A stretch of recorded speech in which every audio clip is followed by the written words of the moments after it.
नागपूरसह विदर्भात तापमानाचा पारा घसरला आहे आणि रात्रीचं तापमान जर नागपूरचा विचार केला तर 12 अंश सेल्सिअस पर्यंत तापमान आलेलं आहे, ज्यामुळे गुलाबी थंडी जी आहे ते नागपूरकर अनुभवताना आपल्याला पाहायला मिळते। आपण जर सकाळच्या वेळेचं वातावरण जर बघितलं तर मैदान अशा प्रकारे फुलल्याचं चित्र पाहायला मिळते आहे। मॉर्निंग वॉक करणारे हे थंडीचा आनंद घेत मॉर्निंग वॉक करताना दिसते आहे। प्रत्येक जण स्वेटर घालून या ठिकाणी खेळताना आपल्याला पाहायला मिळते आहे।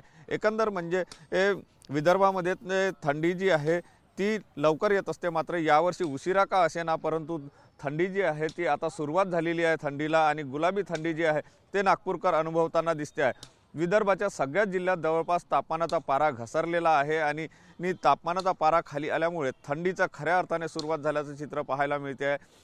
येत्या काही दिवसांमध्ये अशाच प्रकारचं वातावरण राहण्याचा अंदाज जो आहे तो हवामान विभागाने सुद्धा वर्तविलेला आहे।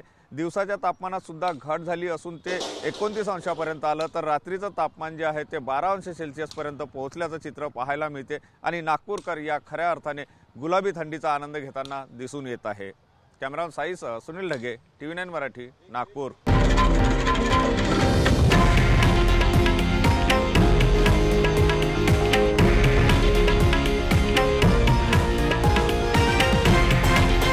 हे आहे देशातील नंबर 1 न्यूज नेटवर्क आणि आपण पाहत आहात TV9 मराठी, एकमेव।